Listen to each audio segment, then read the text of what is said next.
What's up, you too, man? You know what I'm saying? It's your boy Jahi back with another video. And today, I got the drop for y'all. You know what I'm saying? We're going to be getting into this game 2 of the finals reaction. The second home game for the Warriors against the Celtics. So let's go.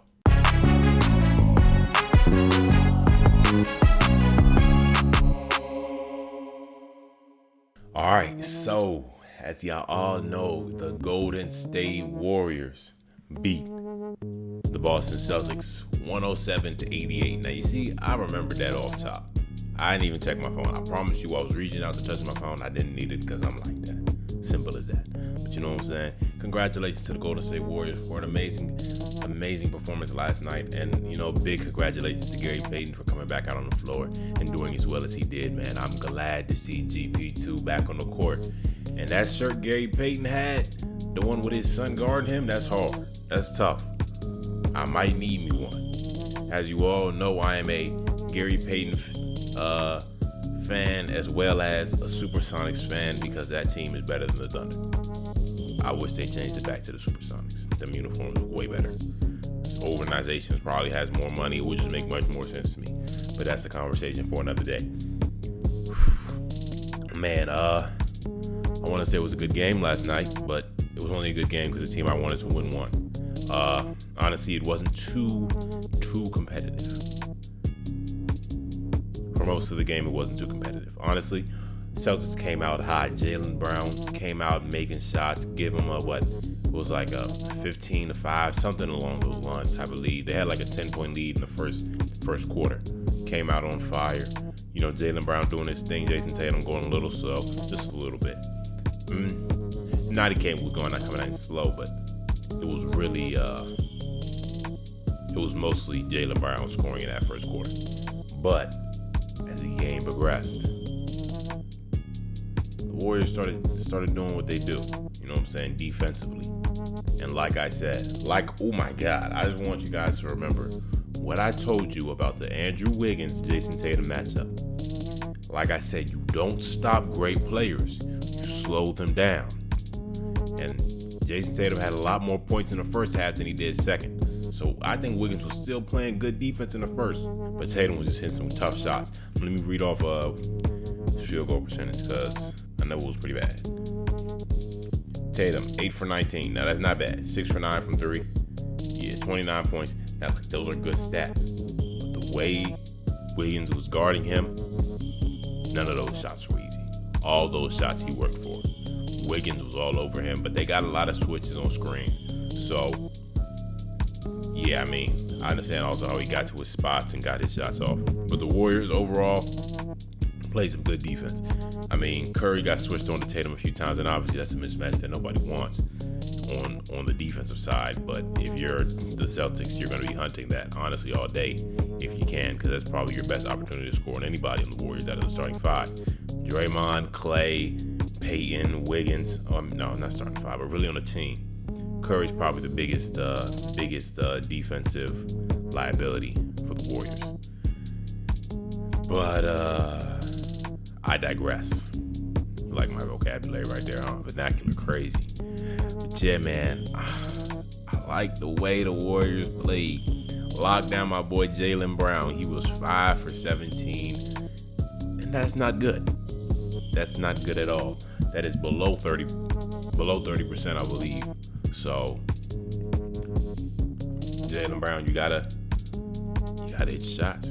He had 17 points. Let me see how many free throws he hit. Because I know my boy has been struggling. Okay, 4 for 5. Now, here's where it gets nasty. Like I be telling y'all, Jason Tatum, Jaylen Brown, and the Celtics get a lot of turnovers. Starting five had combined for 13 turnovers. 13 turnovers. That's 4 for Tatum, 2 for Horford, 5 for Smart, and 2 for Brown. Like I said, Marcus Smart is not a true point guard. He is a shooting guard trying to facilitate. He's not supposed to be dribbling. He's not supposed to be facilitating and passing the ball and bringing the ball up the court. Honestly, that wasn't his role. It's not what he was made to do.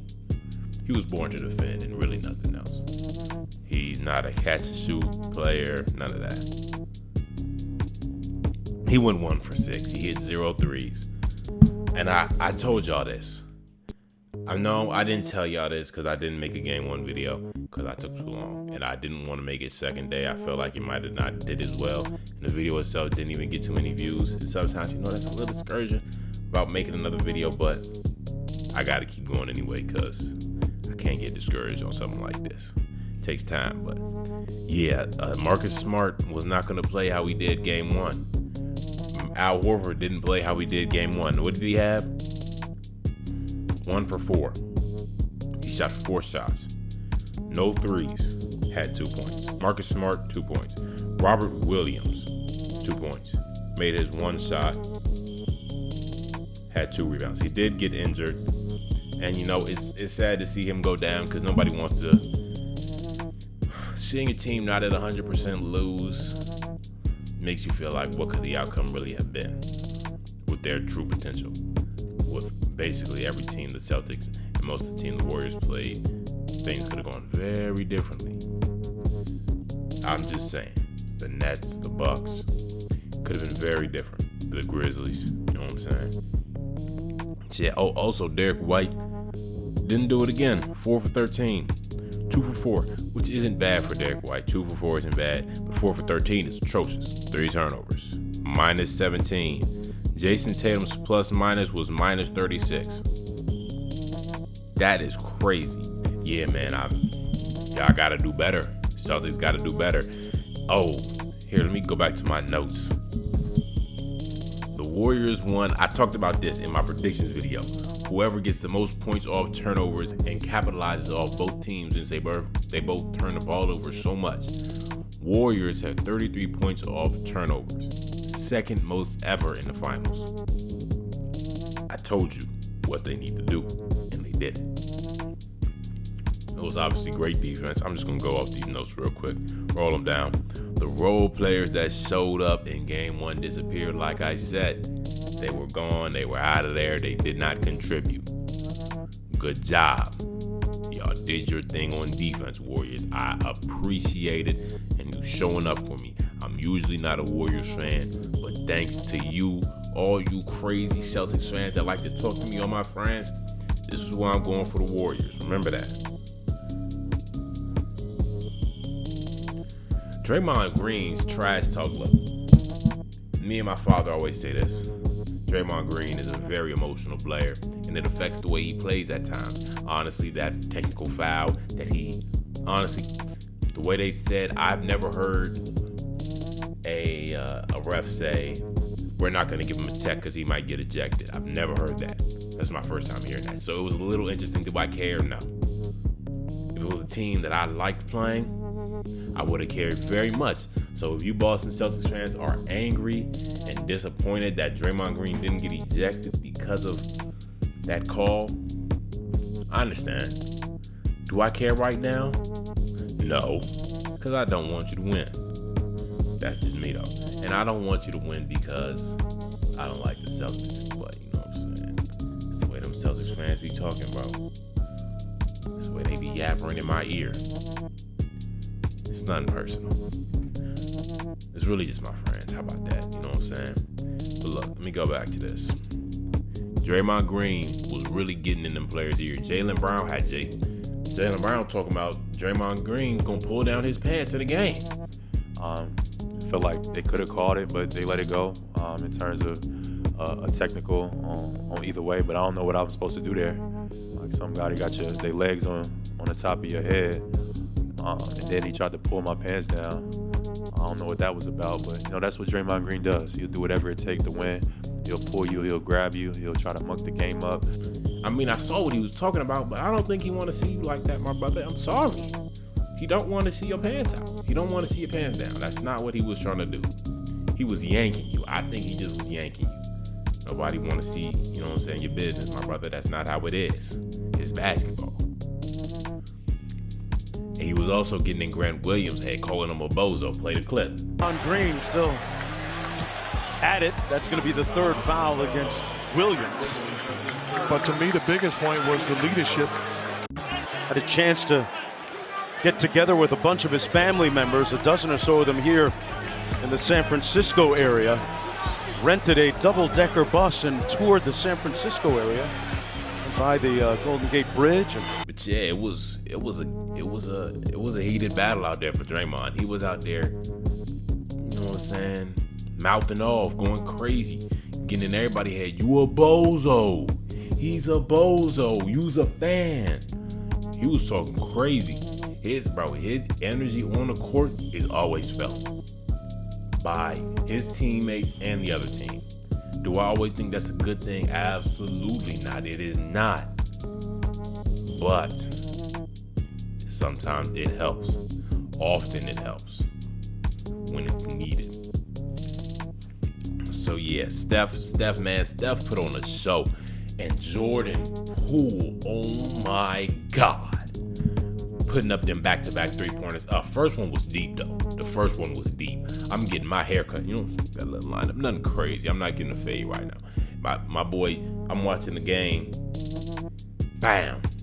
My boy, Jordan Poole hit a three. I walk off. My dad's like, did you see that? I walk back. Jordan Poole hit a half-court between Hezzy. Pull up three, like a foot away from the half court. A lot of time. Poole with the ball. Launches. Crazy to beat the buzzer. My boy Jordan Poole was getting locked up that first half. He came out third quarter smoking. You know what I'm saying? On fire. It was his time. Steph Curry was hitting threes from deep, contested. 29 points. Congratulations, Steph Curry. You're that guy. You're him. You're him. You know what I'm saying? It was a show for the Warriors. My man Clay disappeared. I'm sorry. Clay Thompson disappeared. It was disappointing to see. Just imagine if he showed up. What would they have done? How scary would this game have gotten? That's all I want. Hey, how scary would that have gotten? How would the Celtics have held up with a not healthy, but a 100% playing his own same way, hitting his shots, Clay Thompson? Would have been dangerous, my boy. Keep that in mind. I will also, like I said, Wiggins, great defense, but also Looney, great defense. Great defense, great play. Honestly, your impact on the court was great. It was. You did your thing. And I'm proud of you. You made that impact that you needed to. You're not the most skilled big man. You're not the biggest big man. You're not the strongest, not the most athletic. But your presence was felt, and that's what matters. You took advantage of Robert Williams not being on the court. Good job, man. Congratulations to the Warriors on that win. On to Boston. Time to play them in TD Garden. Now, if we're being honest, I think the Celtics do have the advantage. Although they did lose their last game, they are going home. They aren't the greatest team at home, but it's still home team advantage. And it is Boston, which is quite an arena. So, I personally think they have the advantage because if they win, they will also have the advantage again.